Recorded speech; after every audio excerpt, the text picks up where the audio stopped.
And I'm gonna watch like 1 or 2 more episodes. I'm pretty sure just one because it's almost time to eat. So I'm gonna watch one more episode, and then I'll be watching on my own from then until I think maybe binary. It depends.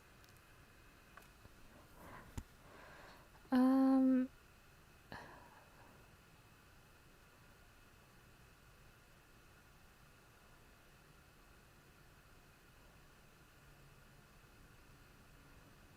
hmm,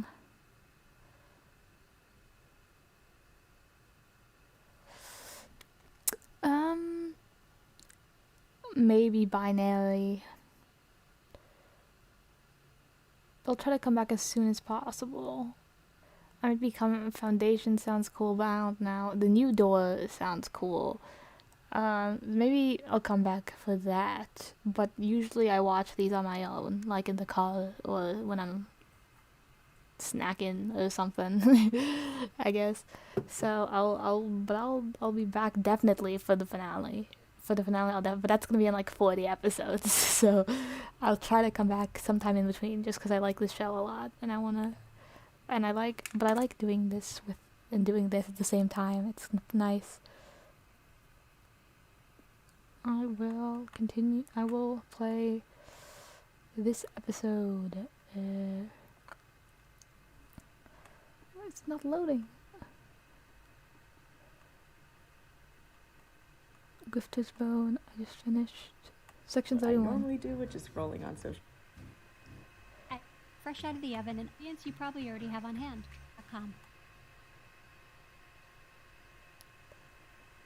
Spelling bee is one of the first things I do when I get up. I feel which I often call There was one with like the digital puzzles that Single skill. Why am I- You get perfectly I cooked accidentally egg skipped nestled section in bright 31 and for some fragrant reason. tomato sauce, surrounded by happening? creamy What's nuggets of happening? melted feta.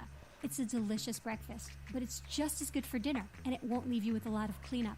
You can find this recipe What? and all of our fan favorite one-pan recipes. Why does it say that's already played? I Spelling didn't bee listen to is it. one of the first things I do. Oh, incredible. Hi, this is Eric. That bubbles up. Please, I hate these ads. Rusty Quill presents. What does my father look like? I have to go on his freaking Facebook page or something.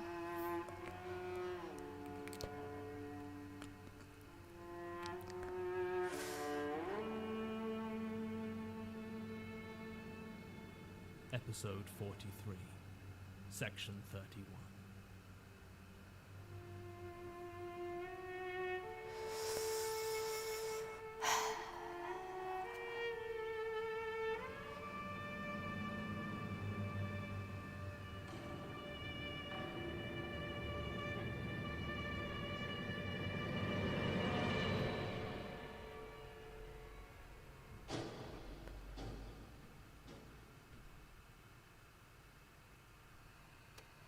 I really shouldn't be talking about it on tape.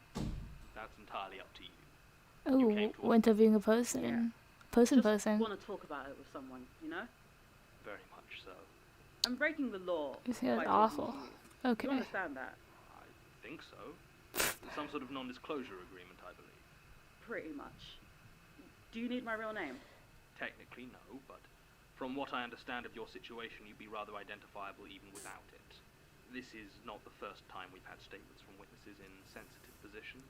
I'll mark the tape and file it for internal use only, which means it comes under the Institute's own very strict NDA policy and cannot be referenced or requested by external agencies or authorities, such as the police. What the heck? That's the best. I'm just looking at my parents posting about me, sorry. Wow, that's a lot of money. Why did my mom reply to all of these? Oh, they all say thank you. They also thank you with a smiley face emoji. They're all the same reply. Why? It's all the same reply. You're a bot, mommy. You're a bot. Okay. My mom's a bot, by the way. Jesus Christ. My dad's haircut is awful. Okay.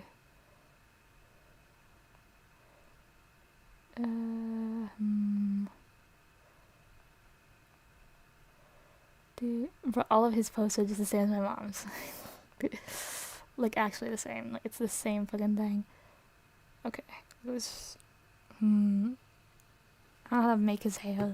Okay, let's continue. I'm afraid so. Though I remind you again, you are under no obligation to make a statement if it makes you uncomfortable. Or if you're worried about your voice being recognized, you could always write it down. I'll make an audio copy later. I'm not really big on writing. I'm more of a talker. Odd choice of career then. I hear there are lots of forms to fill in. Not much since I became Section 31. Yes, you mentioned this. What's a constable? A police You know thing? what, we will cover it in the statement.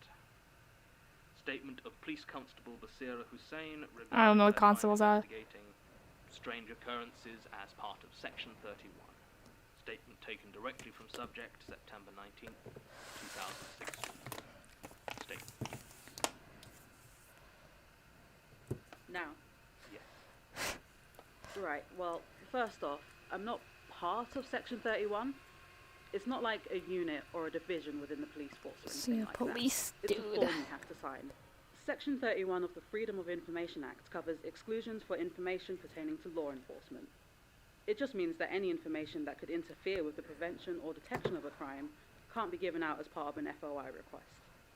So what happens is, when you stumble across something a bit weird, then after it's over, you're taken to one side and told to sign a form officially declaring what you saw and experienced was directly related to a crime. Then it's covered by Section 31 and can't be revealed under the Freedom of Information Act. There's a whole bunch of other NDA stuff in there as well. Men's hair is But it basically means disgusting. You have to keep quiet about it. The thing is, signing your first Section 31 really marks you out. Word spreads fast in the station, and once they see you've signed one, people start to push you in that direction. They call you sectioned, which I guess is kind of appropriate. You're generally assigned to head out with others who signed, and if any officers get a whiff of something weird from a scene, they'll wait till you arrive, rather than going in themselves and risk getting sectioned themselves. I suppose in some ways it's kind of a unit, but not one with any funding or training or official power. Just a bunch of burned out cops with a retirement rate 5 times the average.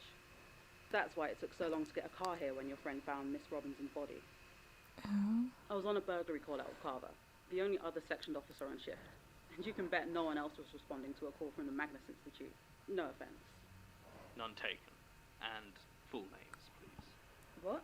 Oh, PC Richard Carver. Thank you. I did notice you seemed less taken aback by the large number of shriveled silver worm corpses than I would have. So yeah, they were the people that came for the Yeah, thing. I mean, that was easily one of the most disgusting things I've seen on the job, but not the weirdest. Shall we start at the beginning? Okay. So you Well, came for The Gertrude? first time I got hit with a Section 31 was 5 years ago, August 2011. I'd got my badge the year before that. My and dad was doesn't still have getting hair, used to I don't some know of what the to more do. stressful bits of the job. Pretend he has A hair. week before this happened, I'd heard an officer got his leg shattered by some arsehole with a cricket bat. We were speeding towards the scene, but couldn't do anything but listen to it over the radio. That sort of thing, it does something to your brain. That mix of adrenaline and helplessness. So I was still a bit rattled when the call came in. There was a fire out near Clapham. A residential home had gone up and the fire brigade were calling for some police backup. Apparently the homeowner was getting violent and there were suspicions of arson. I was riding with John Spencer back then. We didn't really get on. Let's What just is say I wasn't that? a fan of the tone he always used when he said the word diversity. Though I never had enough to bring any real grievance about it. Even Okay. so, he didn't deserve what happened to him. Oh, So we dead. arrive at the smoking room of the town. The hair And is the firefighters have got disgusting. it pretty much locked down. Just a lot of smoke and damp rubble, except for where we see a couple Just of awful firefighters hair. struggling to keep a guy restrained. He was a Hispanic man, probably mid to late 40s, heavy set with a This complete hair is face. disgusting. And Another it's of the square. firefighters, this one with a fresh black eye, comes over to brief us. Apparently the guy had burst out of the house shortly after they arrived, not a single burn mark on him. The fire brigade had approached to see what help he needed, but instead he just started throwing punches and trying to run. That was an assault charge, sure, but why the arson? The fireman just sort of nods to him, and I realised for the first time the bald guy's saying something. Not loud, but intensely. I mean, this was years ago, so I don't remember exactly what he was saying, but it definitely involved the words cleansing fire, all shall be ash, and the name Asag, which I later learned is some kind of Sumerian demon. So that's fun. I reckon the suspicion of arson was probably about right, and Spencer agreed. So he went to arrest the guy, maybe calm him down some while I got the handcuffs on. There's still part Pretend of the me man that has feels hair. guilty it was that way around. As I was cuffing him, there was this sudden, intense pain in my hand. It was just as I touched the metal to close them. It was incredibly hot. I once took a welding class ages back, just kind of on a whim, and made the mistake of forgetting that just because metal isn't glowing red doesn't mean it isn't scorching hot. It was that same burn, too intense for your mind to process for a second. Then all your nerves fire at once. It hurt, is what I'm saying. If I hadn't managed to get the cuffs closed before the pain really hit, I don't know what would have happened. As it was, I ended up with some badly blistered fingers, while in front of me the guy leaned over to Spencer and whispered something right in his ear. I didn't hear what he said, but That is not what my Spencer dad was looks like. completely pale. He was shaking slightly as we shoved the guy in the back of the car, and I had to drive us back to the station. He refused to tell me what the guy had said. Our arsonist's name Men's was hair. Diego Molina. He was assistant curator at some Mexican museum come over with a loan to the Natural History Museum.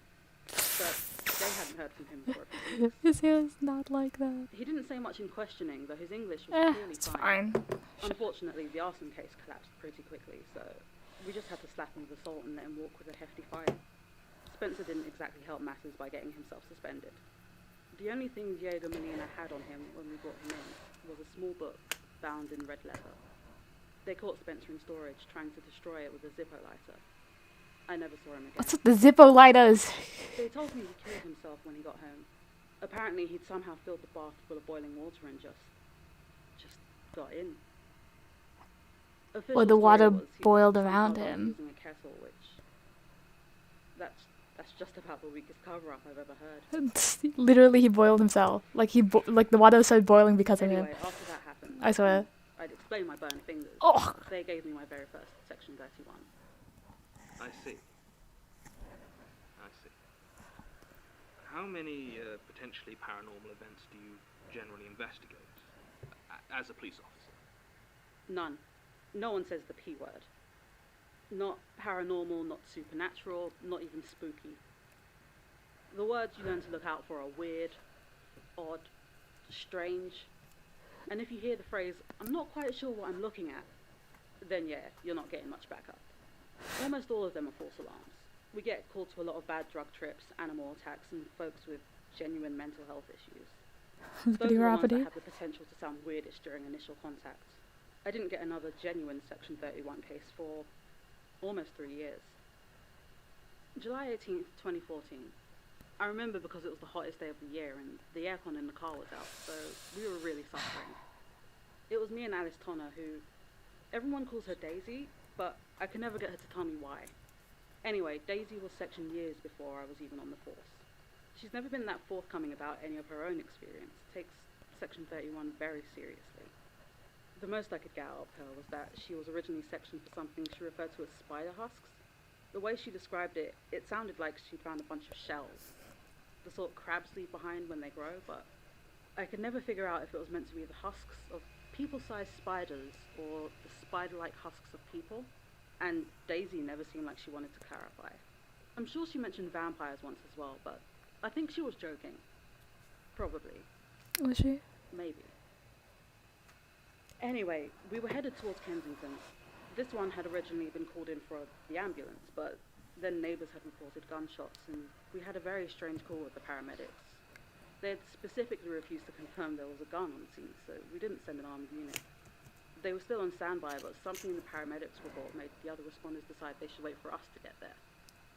The building was pretty run down for Kensington. Still nicer than my house, but, you know. The paramedics met us at the door and showed us up. The lift was out, so we headed up the stairs. On each floor, I saw faces peering out of the cracks in front doors. They must have been the neighbours who heard gunshots. We carried on up until we reached the door that was already open. The lights inside were off. Paramedics said they'd all been smashed. The windows had all been painted over, and it was like a boiler room in there. But even in the gloom, it it was clear there was a lot of blood around. A lot of blood. We found the victim in the living room, sat on a large armchair. His face was a mess. We got a torch on him, and it was clear he'd been shot in the head multiple times. Okay. That wasn't He meat was guy. loud, white, youngish. Age was hard to guess from what was left of his face. His clothes were new, and there were a lot of expensive-looking trinkets about the place. A lot of old-looking domino sets in glass cases. Daisy spotted the gun lying next to him and went over to retrieve it while I checked the place for any other signs of life. I just turned around when I heard Daisy scream. The guy was moving, trying to gurgle something through what was left of his jaw. Oh. He was reaching for the gun. Daisy leapt for it, but it was right next to him and she missed. The man, who he should have been a corpse already, raised the gun and pointed it into this mass of flesh that was his head. Daisy grabbed the gun before he could pull the trigger again and managed to wrestle the gun away from him. And then he made a noise, just a really horrible sound. I think he was trying to cry. Undead Paramedics took him after that. They face didn't really want man. to, but it was clearly more in their domain than ours. I assume hospitals probably have their own version of the Section 31 those poor idiots had to sign later. Daisy and I told them we'd clear it up on the police side. It's too gigantic to Just be. a standard suicide, and the body was taken by the ambulance. It cut down on the forms, and neither of us wanted to sign another goddamn Section 31. What other cases have fallen under this classification? Dang, these cops are really having to turn the other way. And that was yours. Officially. You get a few dozen calls a year from people who have strange experiences, but they don't have any evidence. I mean, if what they say is true, then it would be a Section 31, but there's nothing that can be investigated or proven, so there's nothing to report. I always feel bad for them. They're always so sincere, so sure you can help, but unless they can point to the ghost or the spooky clown doll or whatever, Clown dolls. there's not really a lot we can do. I've also been quite lucky, to be honest. I've dodged quite a few of the nastiest Section 31s over the years. I remember Harry used to get wasted and tell all sorts of grim stories. Full names, please. Sorry. Sergeant Harry Altman. Worked with him a few years back before he retired. Right. So, just to return to Gertrude's body, that's currently considered a weird case. I mean, we're investigating it. I as a thought she murder was just for Section 31. shot. But you guys are basically an automatic Section 31, so I've got all Hey, the help. Magnus Institute, government Maybe protection. that's why I wanted to make a statement, you know? I can't talk to anybody about this stuff, and then I come here and you've got all these people's experiences listened to and file away. I don't know. I've been meaning to come in ever since that call out. Yes. So no one is helping you with Gertrude's case? No oversight? Not really. I tried making the argument that the murder didn't seem to connect to any of your paranormal business, at least not directly, but nope. I've got a shot corpse, 3 boxes of cassettes, and Daisy, who's CID now, which I suppose means it's technically her problem, but she's the only detective who's already sectioned, so she's always way too busy. As far as I know, neither of us have even had a chance to actually start looking at the tapes. Obviously, further investigation of the police cases to which Ms. Hussein refers is out of the question. Ensuring that the breach of non-disclosure and spreading of confidential information remains hidden is our top priority in this instance. Further investigation, however subtle, could put that in significant danger. Beyond that, Ms. Hussein did not appear to expect any such investigation. I can't say I blame her. Much as I value the deductive powers of my team, they are not trained detectives with the force of the Metropolitan Police behind them, so I imagine there would be little more they could unearth. Certainly nothing worth the risk. If nothing else, it appears we now have a name for our mystery burn victim from case 012-1102, Diego Molina. I need to fucking look that up. Back. Okay, I had to look that schneik up. It's like, okay, I need to cut out my father's collar first.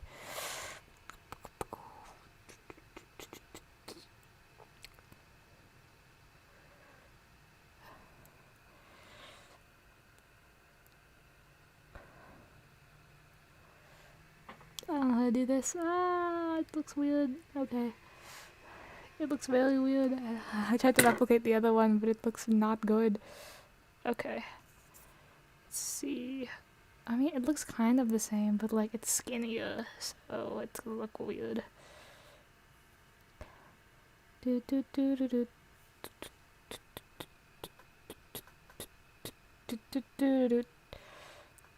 I guess I kind of like the skinnier one though.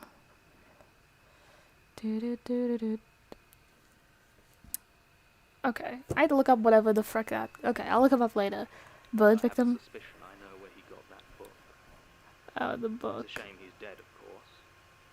But a piece of the puzzle is not something to be ignored. End recording. Post statement.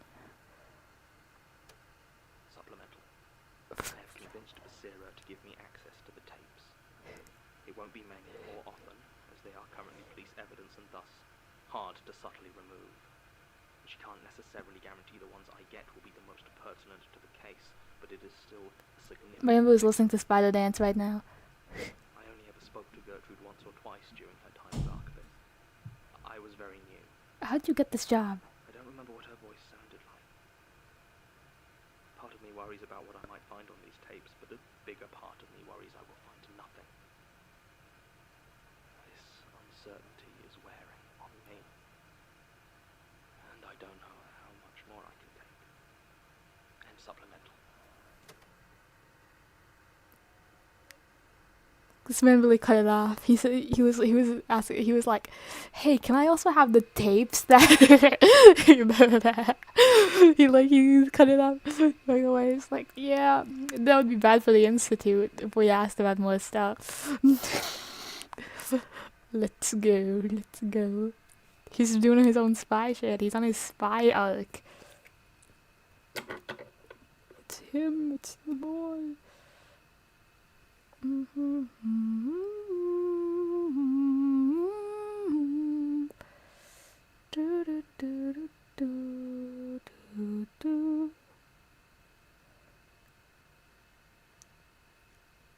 Okay.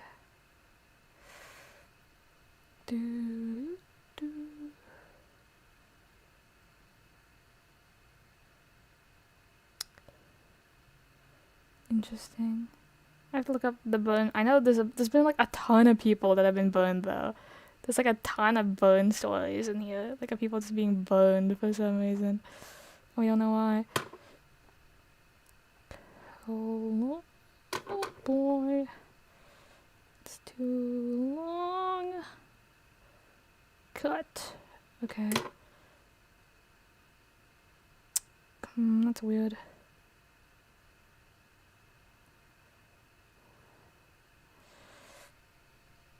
I'm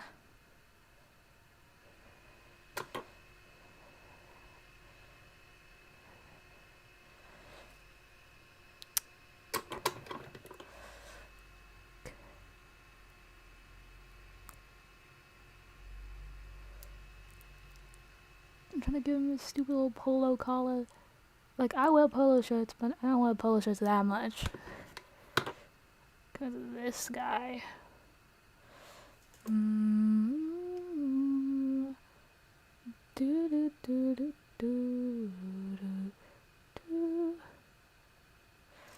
Okay. Looks manageable. Okay.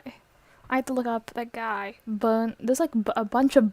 I feel like I've heard about so many people burning in this freaking series. I had to look up who burned from something. Which episode? Okay. Burnt. Yeah, okay. This one, section 31? Okay, section 31.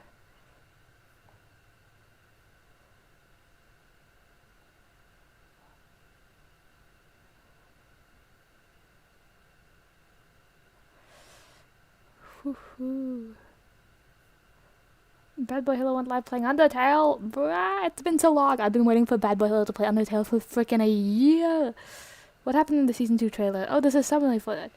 Brief interaction between Martin and Jonathan Sims. People's being shuffled, drawers being opened. More shuffling compared as John approaches. He opens the door and starts addressing Martin for no one is there. telling John and the... Martin opens the door and answers them. John is startled. John asks if the trapdoor is open, and Martin tells him it has been locked for weeks.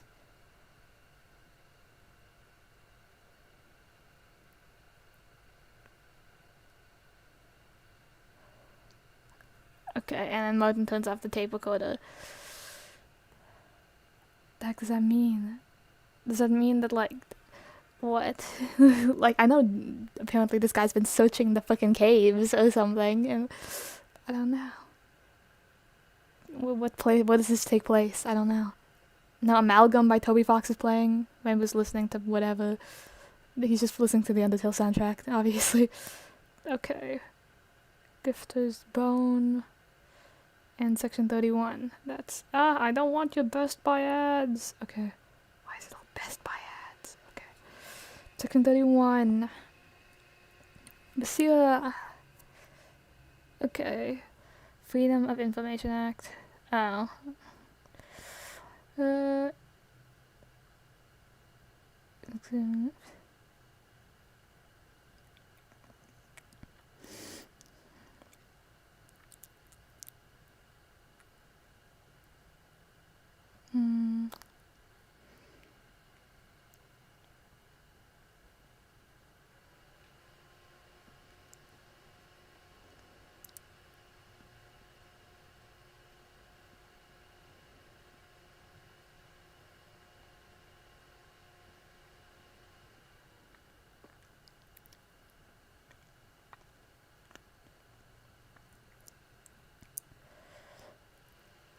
Guy was shot in the face.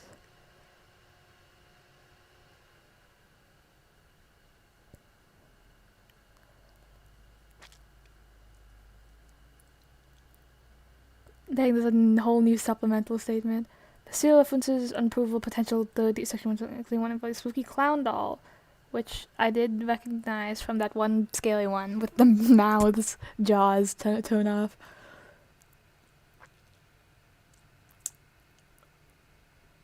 First aid.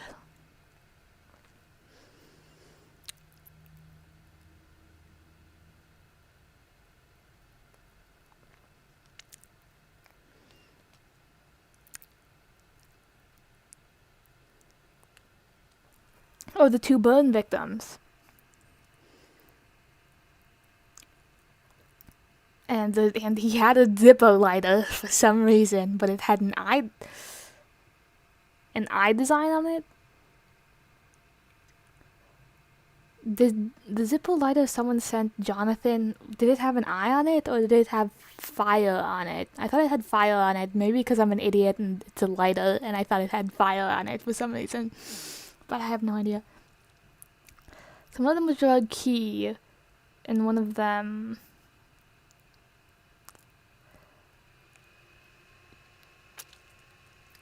had no identification. And what happened? Oh my god,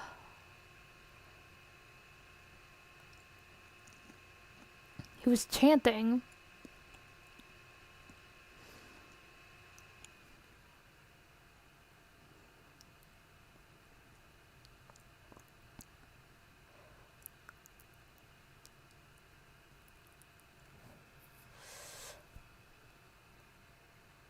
The lightless flame.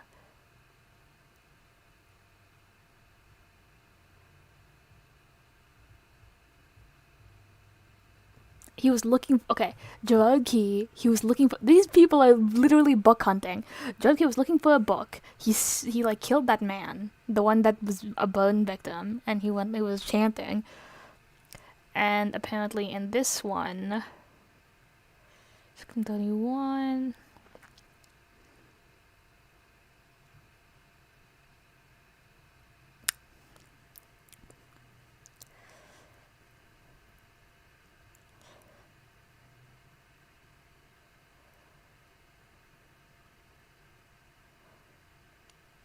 I took the book from him.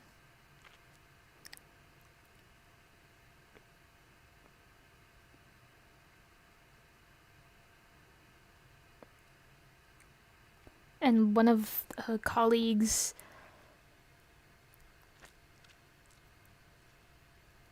was killed via a kettle. I think he boiled alive from his own heat source, I guess.